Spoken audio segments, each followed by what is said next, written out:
우리가 이제 곧 설날을 맞이합니다. 민족 고유의 명절인 구정 명절을 맞이하게 됩니다.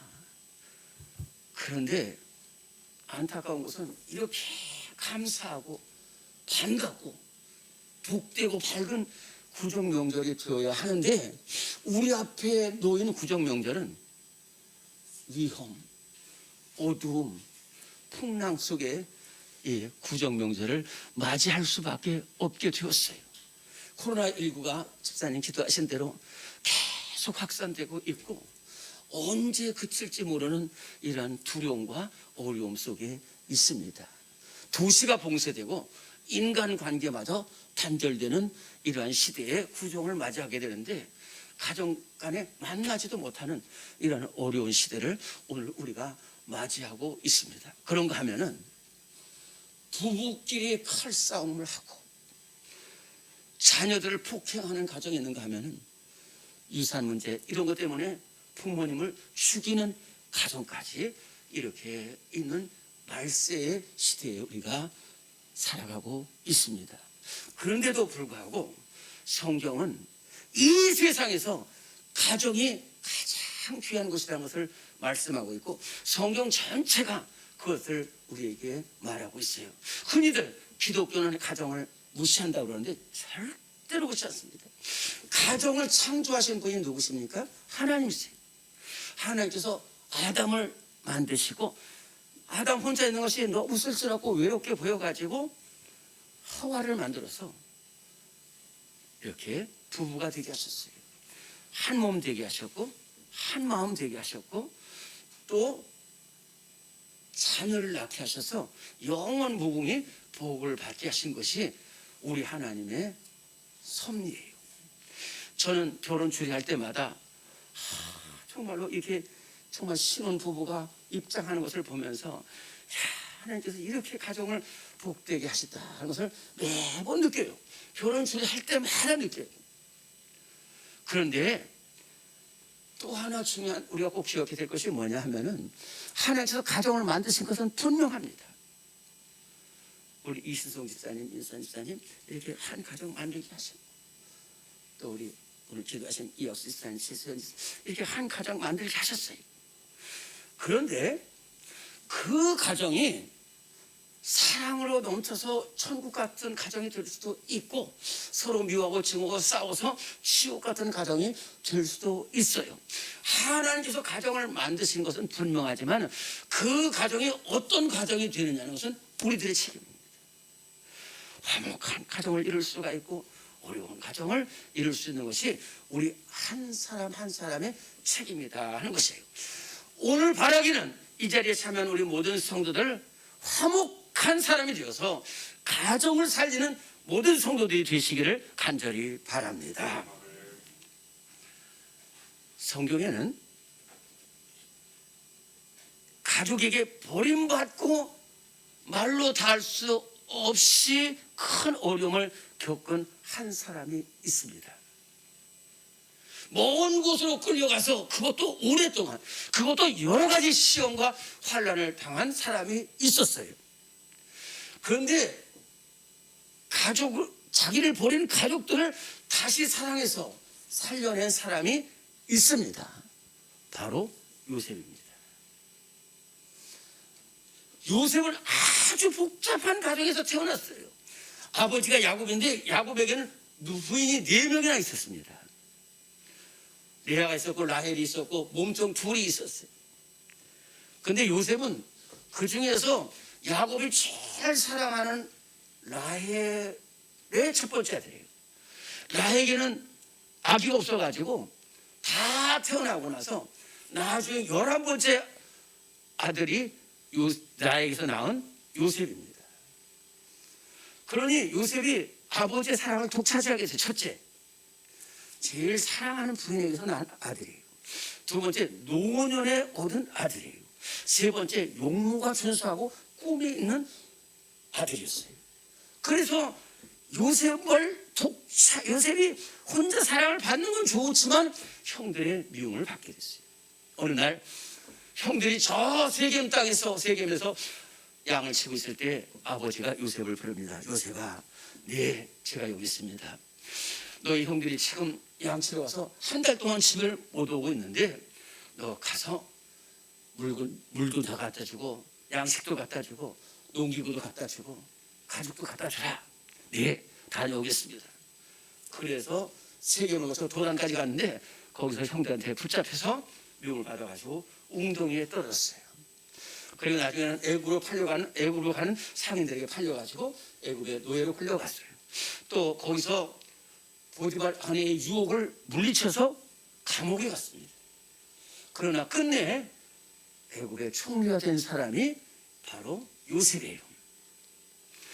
요셉의 국무총리로 있을 때에 이 형들이 있는 가나안 땅에 극심한 기근이 들어서 형들이 곡식을 사러 애굽으로 내려오게 돼서 요셉과 딱 마주치게 됩니다. 오늘 말씀입니다.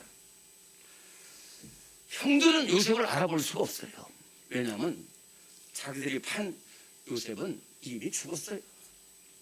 그리고 자기 앞에 있는 이 애굽의 어마어마한 국무총리가 자기들의 동생이라고는 상상을 할 수가 없는 겁니다. 그런데 요셉은 알아봤어요. 형들을 알아봤습니다. 유심히 살펴봅니다. 형들이 어떻게 살아왔는지, 형들이 어떻게 변화되었는지, 그리고 그 형들의 말을 통해서 아버지가 살아계시다는 거예요. 그리고 동생 베냐민이 있다는 거예요. 그래서 그 동생 베냐민을 데려오라고 합니다. 그래서 그 동생 베냐민이 옥신각신 끝내 참 어려움 속에 베냐민을 데리고 왔어요. 그리고 베냐민을 꼭 데리고 돌아가야 돼요. 그러는 과정을 보면서 요셉이 울음을 참지 못하고 옆에 있는 사람 다 가라고 하고서 형들한테 와서 무릎을 꿇고 형님들 제가 요셉입니다.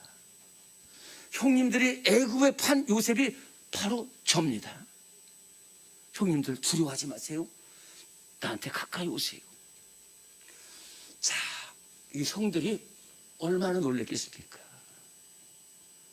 정말 어안이 봉봉합니다. 첫째로 죽었던 동생이 지금 살아서 시퍼렇게 살아서 지금 자기들 앞에 있어요. 두 번째, 그것도 무슨 깡패가 되나 거지가 된 게 아니라 애굽의 국무총리가 돼서 자기들 앞에 서 있어요.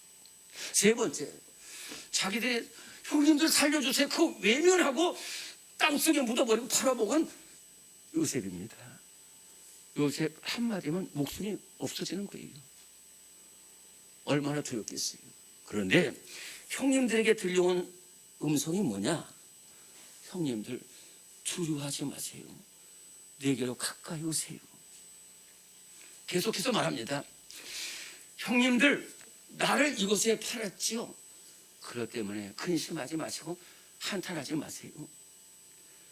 형님들이 아니라 하나님께서 온 생명을 살리시려고 나를 형님들보다 먼저 보내셨으니 나를 이리로 보낸 분은 형님들이 아니라 하나님이십니다. 이 얼마나 귀한 고백입니까? 이 고백은요, 믿음과 사랑의 눈을 가지지 않은 사람은 절대로 할 수 없는 고백입니다. 사람만 바라보는 사람은 절대로 할 수 없는 고백이에요. 하나님을 눈으로 바라보는 사람이 할 수 있는 고백이에요. 자, 보세요. 지금 요셉이 형들과 마주치고 있습니다. 그때 요셉의 머릿속에 막 주마등처럼 많은 생각이 떠오르는 거예요. 아버지 심부름 갔던 일이 생각이 나고요, 웅덩이에 들어갔던 일이 생각이 나고, 또 감옥에 끌려가서 몇 년 동안 고생하는데 술 맡은 관원장 떡 굽는 관원장 꿈을 해석해줬는데 그 술 맡은 관원장이 또 잊어버려서 또 2년을 아무것도 없는 감옥에서 그런 일들이 막 주마등처럼 스쳐가는 거예요. 이때 인간적으로 생각했으면 정말로 치가 떨리고 몸소리가 날 거 아니에요. 형님들 목을 붙잡고 당신들이 사람이냐, 사람이면 이렇게 할 수 있냐라고 말할 수 있잖아요. 그런데 요셉은 그런 믿음이 아닙니다. 그런 눈이 아닙니다. 믿음의 눈으로 봤어요. 물론 다 고생했습니다. 그 수많은 고생 다 했어요. 안 한 게 아니에요. 그런데 어떻게 봤느냐? 하나님의 손길을 받다니까요. 웅덩이 들어간 거 사실이죠? 그런데 그 웅덩이에 독사도 없었고 진흙탕도 아니어서 거기서 살아날 수가 있어요. 거기 하나님이 함께 하신 거예요. 또 하필 유다가 저 동생 그냥 팔아먹자. 그래서 나와가지고 애굽으로 끌려간 것도 하나님 손길이에요. 또 감옥에 들어간 것 참 어려운 일이에요. 그런데 그 감옥에서 술 관원 장과 떡 관원 장을 만나게 됐고 그 꿈을 해석해줘서 또 바로의 꿈을 해석해야 되는 것, 이것이 바로 하나님의 손길이라는 거예요. 이렇게 믿음의 눈으로 바라보니까요 생각이 달라져요. 그래서 미워하고 증오하는 것이 아니라 사랑으로 눈이 바뀌었어요. 인간적인 눈으로 보면 모든 것이 억울하고 원통했고 또 미움과 증오의 눈이 되었을 것인데, 요셉이 믿음의 눈으로 바라보니까, 모든 것을 믿음의 눈으로 바라보니까, 모든 것을 하나님의 손길로 바라보니까 모든 것이 감사했어요. 그래서 형들이 미운 것이 아니라 하나님의 손길이 감사했다는 거예요. 우리 모두 이러한 믿음의 눈을 가지고 사랑의 눈을 가지는 성도들이 되시기를 간절히 바랍니다. 이렇게 사랑의 눈이 바뀌게 되니까 요셉의 생각이 바뀌는 거예요. 어떻게 생각이 바뀌었느냐? 그래, 나는 고생은 했지만은 애굽의 총리가 되었는데 형들은 그동안에 어떻게 살았을까? 또 아우를 팔아먹고 그 죄 때문에 얼마나 괴로웠을까? 그렇게 생각이 미치기 시작했어요. 두 번째로는 지금 아버지가 나 때문에 얼마나 힘들었을까? 그 아들이 죽은 줄로만 알고 살아가는 그 아버지 슬픔이 얼마나 클까? 이렇게 생각하니까 다시 형들을 부르는 거예요. 형님들, 아버님 살아계십니까? 그러면은 지금 속히 올라가셔서 아버지를 모시고 내려오세요. 아버지와 함께 있는 모든 가축들도 다 데리고 오세요. 그러면 제가 아버님도 봉양할 것이고 형님들도 봉양할 것입니다. 내려오세요. 형님들, 지금 저를 보고 계시죠? 제가 애굽의 총리가 아닙니까? 제가 애굽의 총리가 돼서 이렇게 모든 것을 통치하고 있는 것을 형님들이 보시잖아요. 동생도 나를 보잖아요. 아버님에게 가서 말씀하세요. 제가 우리 교회 한 집사님, 참 어려운 가정인데 그 집에 오빠가 한 명 있는데요, 고생은 이 집사님이 다 했어요. 근데 재산은 다 그 오빠가 가지고 있어. 어머님이 돌아가시고. 남 생각 하나도 안 해요. 자기는 없다고. 요셉은 지금 애굽의 총리가 됐어요.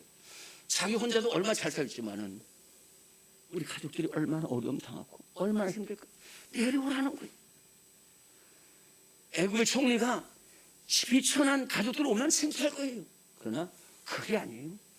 화목하라, 사랑하라는 거예요. 그래서 결국은 내려오라는 거예요. 그래서 결국은 참 자기를 버린 이 가정을 살리는 사람이 되었다 하는 것입니다. 오늘 우리 모든 성도들 요셉과 같은 헌신하는 성도가 되고 가정을 살리는 성도가 되시기를 간절히 바랍니다. 하나님은 우리 모두가 요셉과 같은 사람이 되기를 원하시고 계세요. 그런데 어떤 사람이 이렇게 질문합니다. 목사님, 요셉이니까 요셉이지요, 나 같은 사람은 못합니다. 절대로 아닙니다. 절대로 아니에요. 화목하기를 기도하는 사람은 다 할 수가 있어요. 부족해도 기도하면 사랑의 사람이 될 수가 있어요. 예수님처럼 십자가 사랑을 전할 수는 없지만은 화목하긴 사람이 가정을 살리는 성도가 되는 줄로 믿습니다. 야곱이 그러한 사람이었어요.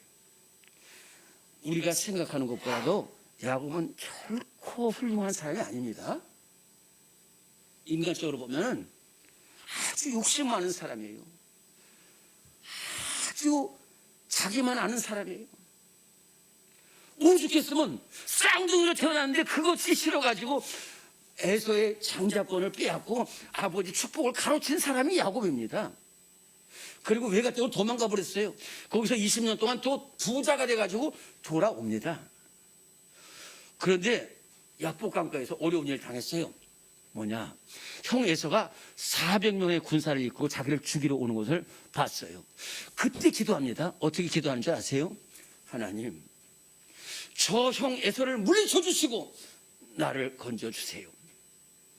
하나님이 응답 안 하시는 거예요. 또 기도합니다. 하나님, 저 살려주세요. 응답 안 하시는 거예요. 그때 음성이 들려오는 거예요. 하나님의 음성에, 야곱아, 너 지금 무슨 기도를 하고 있냐? 너만 잘 살고 너만 살겠다는 기도 아니냐? 너의 형 에서 한 번에도 생각했느냐? 너의 형 에서가 20년 동안 얼마나 마음 아픈 걸 생각해 봤느냐? 너 에서를 위해서 한 번에도 기도해 본 적 있느냐? 그 음성이 들려오는 거예요. 그때 야곱이 꿇어 엎드려 가지고 다시 기도합니다. 기도가 바뀌는 거예요. 하나님, 제가 잘못했습니다. 저만 알고 살아왔습니다. 우리 형님 저 때문에 얼마나 마음 아파하시겠습니까? 하나님, 우리 형님에서 축복해 주세요. 축복해 주세요. 그렇게 기도하는데요, 하나님께서 뭐라고 말씀하시는지 아세요? 내가 너한테 졌다는 거예요. 하나님이 왜 집니까? 하나님 질 수가 없는 분이세요. 그런데 하나님이 지셨어요. 에서가, 야곱이 나 살려달라고 할 때는 하나님이 이기십니다. 그러나 형님 에서를 살펴주시고 도와주실 때는 하나님이 져주시는 거예요. 응답하신다는 거예요. 그 기도를 하고서 에서를 만나니까 눈물로 화해하는 역사가 일어난 줄로 믿습니다. 오늘 우리의 기도가 이러한 기도가 될 수 있기를 바랍니다. 우리가 화목한 사람이 되면 하나님께서 우리에게 져주셔요. 놀라운 역사가 일어나게 되는 줄로 믿습니다. 제가 전에 있던 교회에 그 원로 장로님 따님이 계셔요. 세 딸을 주셨는데 둘째 딸에 관한 이야기입니다. 이분이 이제 교회를 잘 다녀서 결혼을 하게 됐는데 아주 멋진 남자하고 결혼했어요. 그런데 결혼해서 보니까 옛날 말로 시집 가서 보니까 그 집이 날마다 싸워요. 아버지하고 아들하고 싸우고, 딸과 어머니가 싸우고, 또 딸이 아버지랑 싸우고, 아들이 어머니랑 싸우고, 며느리가 들어가니까 이 며느리하고 또 싸우는 거예요. 그래, 얼마나 힘들겠어요. 얼마나 힘들겠어요. 그런데 오로지 교회, 오로지 기도밖에 없다 그러면서 그저 틈만 나면 교회 가서 기도하는데 어느 날 음성이 들려오는 거예요. 네가 희생하면 된다. 너 야곱이 기도가 바뀌는 거 봤냐? 오늘 이 말씀, 야곱이 야복강에서 기도할 때 기도가 바뀌어요. 그래서 지금까지는 막 시아버지 원망하고 시어머니 남편 원망했던 기도가 바뀌기 시작했어요. 그리고 난 그 기도의 자리를 벌떡 일어나서 집으로 갑니다. 1년이다, 1년. 1년 동안 난 죽은 대로 살겠다는 거예요. 그러면서 열심히 일하고 누가 뭐라고 하면 제가 잘못했습니다. 남편이 뭐라고 하면 제가 잘못했습니다. 1년을 그렇게 했어요. 그랬더니 이 사람들이 바뀌기 시작했어요. 그래가지고 이런 일이 벌어집니다. 이 며느리가 남편하고 싸우면은 나머지 사람들이 전부 다 남편을 욕해요. 며느리가 그렇게 하는데 네가 잘못했다는 거예요. 이상하게 되는 거예요. 가정이 자기 편이 되는 거예요. 그런데 그때 또 뭐라고 그러냐면 이 며느리가 아니요, 남편이 잘못한 게 아니라 제가 잘못했습니다. 또 시아버지랑 뭐라고 다투면은 아버님 왜 그 며느리 건드냐고 이쪽 사람들이 다 자기 편을 들어주는 거예요. 그때 또 그럽니다.